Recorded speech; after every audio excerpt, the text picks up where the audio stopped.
Mm.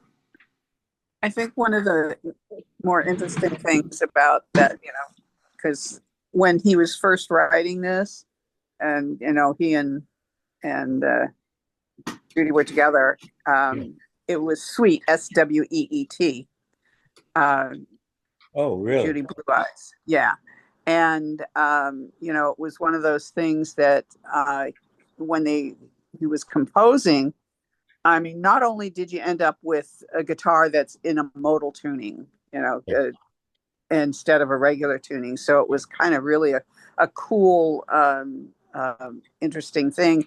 But they're like four sections, the way that any suite would be, you know, and it's got the verses, I'm yours, you are mine, and all of that kind of stuff. And then it goes into, I think, a halftime that has the three-part harmony and more of that than a solo with just some backgrounds. And then you get you're just that whole I mean, it then goes in from being a song into being poetry because he uses all of these words that describe how he saw her, just as if he was just a poet from the 19th century. And then then then for some reason, ungodly reason, he decides to do it in Spanish. I mean, it's like, okay, and it all works. Every bit of it works, and that's what is, to me, is amazing. That especially at that time when everything was so, um, under 3 minutes, uh, hit song on the radio version, and to have people like, I want to hear the whole thing. I want to hear the whole thing. I don't want to Yeah. hear it. People This. insisted on the whole thing. Yeah. I don't want you cutting out this stuff. I want the whole thing, and it became a massive thing. But I remember in an interview, Judy Collins said that when he played the song, the completed song and everything for her, she said that it was so beautiful. And she said to him, it was so beautiful, but it's not going to win me back. I read that. I read. I just, I remember that reading that in I don't forget what it was. I don't know whether it was, and it was years later that I read that. And I thought, because this is what songwriters do. Um, we can write to spec. We can write to, okay, somebody says, I want a song that does this, this, and this, and has this emotion and such. Yeah, we can write to that. But most of the stuff that is our best work is from our own lives. And it's why you find so many breakup songs, But in general, we write about our lives, and anybody who's involved with us better get used to the fact that they might end up in their song, just the way that with authors, you may end up as a character in one of their books, even if you're not named. Well, we even have that today with Taylor Swift, you know.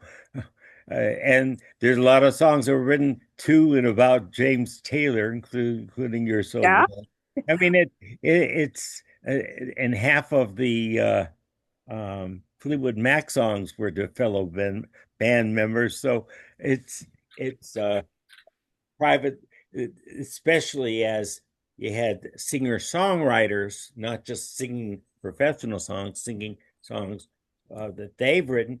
Sure, you'll have a fair amount of their personal histories in there. And we're going to go into Joni Mitchell pretty soon. Yeah. Much her Yeah. lyrics. Yeah. Really. An interesting thing about people ending up in your songs or in your writings. Anne Lamott, who wrote this book called Bird by Bird, she's a wonderful writer. She said, "You own everything that happened to you." It's one of my favorite quotes, and I put it in the very beginning of my first book. Tell your stories. If people wanted you to write warmly about them, they should have behaved better. Right. It is one of my favorite quotes, other than one from Robert Blake. Well, and I got an William Blake. album title for someone who wants to do that. Call it Sing and Tell.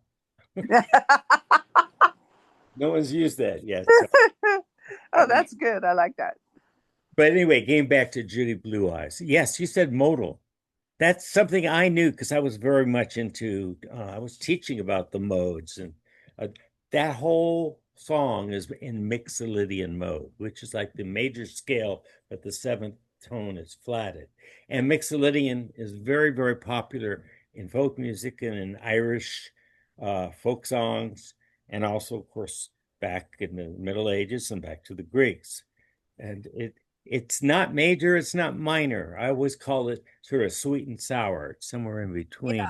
yeah. And I mean, he had the guitar tuned to like Right. They're E modal E tuning. E E B E. So it's like you had all E's except for one B, and then so then playing the chord structure from that rather than the traditional tuning changed the whole tenor of the song.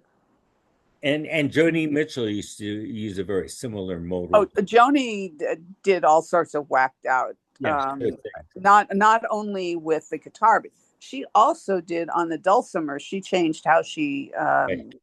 did that. It's like so trying to, because I sang a lot of her music, and it took me forever to figure out what she was doing when she was playing the guitar and when she was playing the dulcimer.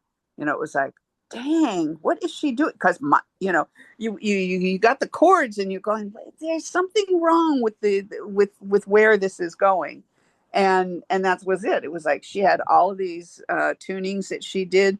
She played around with them and then just went, oh yeah, that works for this song, and did it. And that's not something that ended up in any songbook. And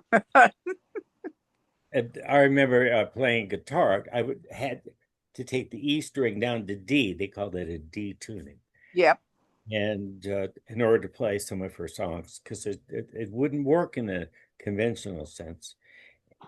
But anyway, for this song, yeah, that sweet. Now, of course, we've had a lot of other sweets since then.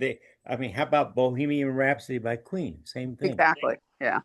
It's more orchestral. It's more almost like classical music. You have to just let it go through composed. But the thing is, as much as he did that, he also, being very much into hooks, very much into repeats, uh, he knew how to string the images and the changes and repeat and keep you involved all the way to the end. And Yep. that takes a very special talent. I mean, Mhm. nobody forgets I am yours, you are mine, you are what you are, and it Yeah. makes it hard. Yes. And I mean, it's like, isn't that um, the watch cry of almost any failed relationship?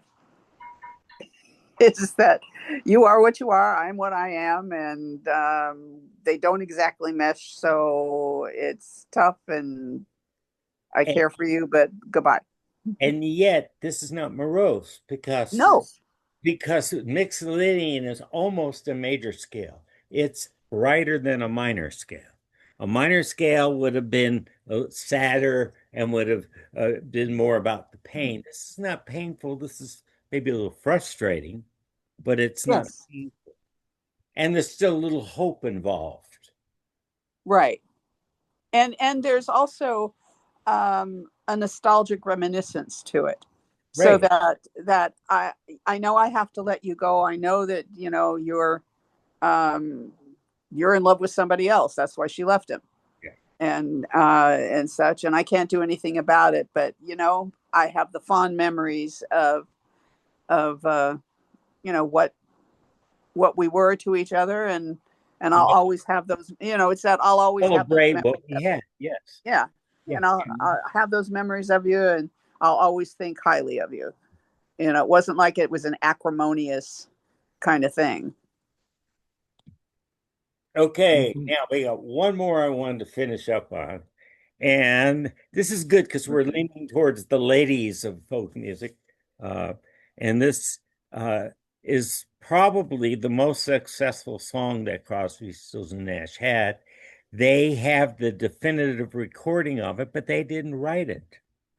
Joni Mitchell wrote it. And it's about a festival that she wasn't even there, which is how she could write it. She wrote it as she watched it on television. That's Woodstock. Woodstock was on TV. Wow. Or I don't know how she saw it. Maybe she saw it somewhere. Maybe it was in a newsreel or something. I don't know how they did it. She saw, that's what I read. She wrote about what she saw. She wasn't there. So I don't know how Huh. it was uh, broadcast.